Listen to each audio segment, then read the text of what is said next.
Les promesses de la nuit sont faites de beurre et fondent au soleil. Ceux qui me font l'honneur de me suivre depuis quelque temps maintenant se souviendront peut-être qu'il s'agissait du proverbe arabe que j'avais invoqué pour débriefer la manche inaugurale de cette saison 2021 à Bahreïn. J'y partageais à cette occasion mes craintes de voir le mano à mano entrevu entre deux pilotes et deux équipes d'exception tourner court. Mais 9 mois plus tard, Max, Lewis, Red Bull, Mercedes, les promesses, le beurre et la nuit sont toujours là. L'occasion est donc parfaite pour boucler la boucle. Alors la grande finale a-t-elle tenu les promesses faites durant l'ensemble de ce championnat historique ? Eh bien c'est ce qu'on va voir tout de suite.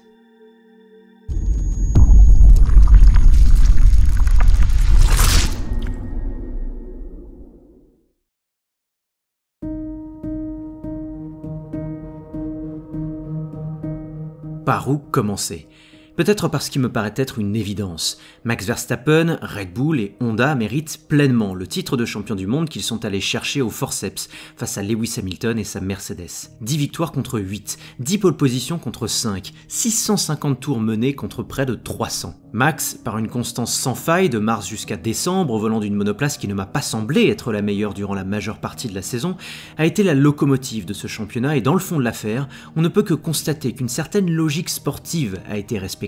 Surtout lorsque l'on se rappelle que sans l'explosion du pneu arrière droit de Bakou, le strike de Budapest et éventuellement le crash de Silverstone, le championnat aurait été plié depuis belle lurette. Surtout lorsque l'on entend, de la part du surperformeur en chef, j'ai nommé Fernando Alonso, que le néerlandais avait piloté un cran au-dessus toute l'année. Et surtout lorsque l'on admet que malgré une nouvelle saison fantastique, Lewis Hamilton n'a pas été aussi régulier que son rival. En témoigne le cafouillage d'Istanbul, l'affaire du Magic Button de Bakou et surtout la transparence incompréhensible de Monaco. Donc sur le fond, oui, le triomphe de Verstappen ne manque pas d'allure. Mais sur la forme, difficile, à partir du crash de Nicolas Latifi au 50e tour de ce Grand Prix d'Abu Dhabi, de ne pas ressentir un goût amer après s'être fait littéralement bricoler par la FIA, un finish trop artificiel pour voir la F1 en ressortir grandi en tant que sport. En tant que show Netflix peut-être, mais certainement pas en tant que sport. Max, Lewis, Mercedes, Red Bull ont en ce sens tous récolté, avec des fortunes diverses, ce que la FIA et Michael Masi avaient semé depuis 2019, et particulièrement depuis le début de cette saison. Si bien que l'inconstance, l'hésitation et le manque de fermeté ont eu raison de la finale que nous attendions tous. L'absence d'investigation sur le litige du premier tour, impliquant Max pour sa première attaque aussi audacieuse que limite, et Lewis pour le net avantage gagné après avoir coupé la chicane, en était déjà un magnifique amuse-bouche, et faisait écho aux inconstances récentes affichées entre Sao Paulo et Jeddah. Mais c'est surtout à la lumière des 5 derniers tours que l'absurde prit une toute autre dimension. Alors certes, on comprit très vite, à partir de l'irruption en piste de la voiture de sécurité, que l'équation pour la direction de course se compliquait et que sa solution, quelle qu'elle soit, ne pouvait pas être satisfaisante. Terminer la course sous safety car, quelle triste fin pour une telle saison.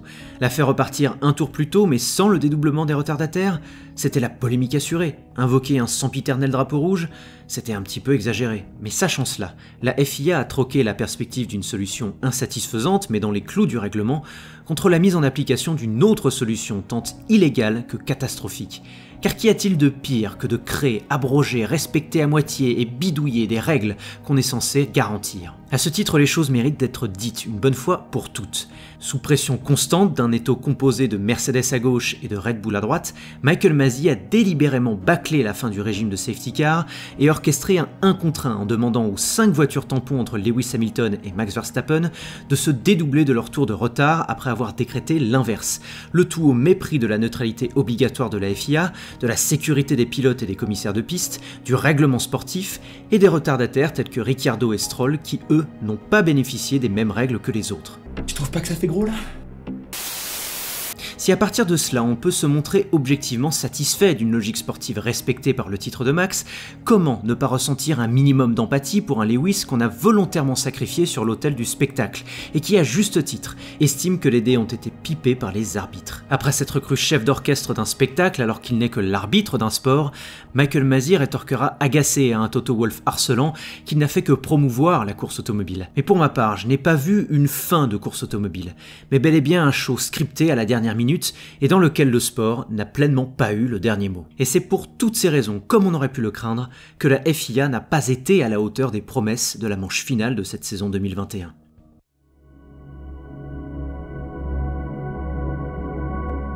Impuissants devant leur écran, bon nombre de spectateurs ont donc été contraints de se contenter des miettes sportives qu'on a bien voulu leur laisser, et de ce point de vue-là, les protagonistes principaux ont, eux, tenu leurs promesses. Il aura ainsi fallu 6 flèches pour finalement abattre un Leonidas Hamilton invincible le dimanche, après un départ survolté et une gestion des gommes médium et dures qui confinaient à la facilité. Mais la première flèche ayant transpercé l'armure du septuple champion du monde est venue de Valtteri Bottas, qui pour sa dernière chez Mercedes s'est distingué par son incapacité à se mêler à la lutte pour contrer les coups stratégiques de Red Bull, laissant Lewis seul contre 2. Le Finlandais, à défaut d'avoir pu aider Lewis pour le titre pilote, aura au moins tenu ses promesses pour le championnat constructeur, puisque les 11 podiums glanés au cours de la saison permettent à la marque à l'étoile de remporter aisément la couronne par équipe. La deuxième flèche a ensuite été lancée par Sergio Pérez, qui a produit une saison à rebours de celle du porteur d'eau de chez Mercedes. Inutile dans l'optique des constructeurs, mais redoutable en tant que barrage anti-Hamilton, et le tour entier passé devant le Britannique permettant à Max de reprendre 8 secondes à son rival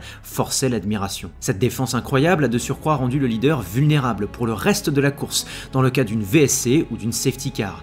Le contraignant a conservé ses gommes jusqu'au bout, sous peine de perdre la fameuse track position. La troisième flèche fut alors tirée par Red Bull qui, n'ayant rien à perdre, chaussait pour Max un nouveau train de pneus durs au 37e tour, mais rien n'y faisait. Avec des gommes 24 tours plus vieilles, Hamilton semblait de toute façon intouchable. Les flèches suivantes, nous les connaissons, elles seront fatales à leurs victimes. La quatrième, celle de Latifi, provoque l'entrée en piste de la voiture de sécurité. Et la cinquième, celle de la FIA, change les règles du jeu au dernier moment. La dernière flèche, enfin, lancée par Max au virage 5 du dernier tour avec ses pneus tendres, enterra le septuple champion du monde, mais sans les casses qu'on aurait pu craindre. Alors bien sûr, le dépassement osé du Néerlandais a été d'une agressivité telle qu'elle forçait son adversaire à choisir une fois de plus entre la défaite ou le crash.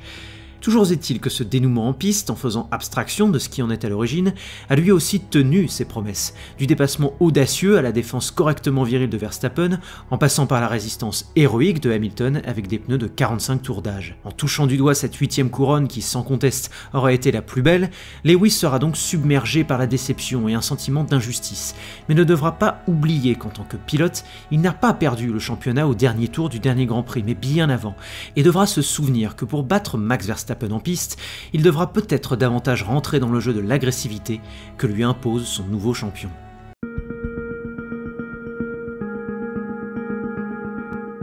« 4 podiums, P5 pilotes et meilleur des autres. Qui aurait cru cela lorsque le solide Carlos Sainz a signé chez Ferrari en remplacement de Sebastian Vettel et aux côtés de Charles Leclerc ? Peu de monde, assurément. Pourtant, l'Espagnol a réalisé cette année ce qu'il ne cesse de faire depuis 2019. Inscrire des points de façon machinale et avec une constance qui devrait commencer à effrayer son voisin de garage. En ce sens, Carlos a bel et bien dépassé ses promesses faites à Ferrari en marquant des points 19 fois sur les 21 possibles et surtout en se montrant de plus en plus à l'aise dans l'exercice qualificatif. Toutefois, une question se pose. Est-ce bien Sainz qui a dépassé les attentes ou bien Leclerc qui a eu tendance à décevoir quelque peu? Comme souvent, le curseur doit se situer quelque part entre ces deux affirmations, mais dans tous les cas, la brillance par intermittence de Leclerc et la constance de Sainz au volant d'une Ferrari revigorée en fin de saison ont enterré les espoirs d'une P3 constructeur pour McLaren, dont les promesses entrevues jusqu'à Sochi inclus n'étaient finalement que du beurre sous un soleil de plomb.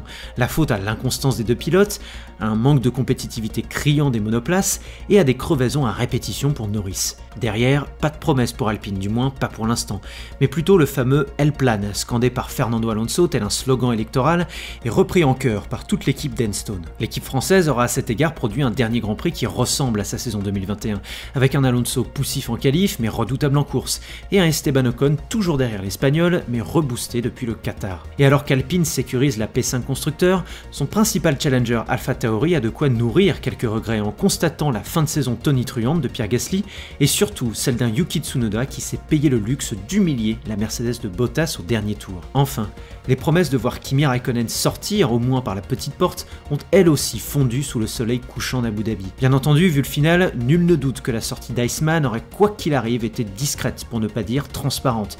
Mais force est de constater que la sortie de piste le samedi, suivie d'une rupture de frein brutale le dimanche, ne fait pas honneur à la carrière du bonhomme. Mais j'aurai l'occasion d'y revenir. La F1 revient avec des promesses à tenir. Voici l'intitulé que j'avais choisi pour entamer cette tournée de débriefing à Bahreïn. Par F1, j'entendais pilote, écurie, motoriste, stratège et surtout compétition. Jamais je n'aurais imaginé que la FIA, celle-là même qui est censée observer une impartialité totale par rapport aux promesses d'un championnat délicieux, puisse finalement devenir le bourreau d'un dénouement qui, qu'on soit pro Max, pro Lewis, pro Red Bull ou pro Mercedes, n'avait pas besoin d'une telle mise en scène. La saison 2021 de Formule 1 aura toutefois tenu ses promesses, en ce sens qu'elle sera célébrée, remémorée, sanctifiée pour les décennies à venir. Mais elle doit également servir de leçon à la FIA et son équipe de commissaires trop modeste, trop limitée dans ses moyens et surtout trop perméable au brouhaha partisan des équipes. Merci d'avoir écouté ce podcast, j'espère qu'il vous aura plu malgré son léger retard. N'hésitez pas à me faire part de vos sentiments sur cette finale, dans la joie, la bonne humeur, la tristesse ou la colère, mais je vous en supplie, sans effusion de sang ni pétage de plomb.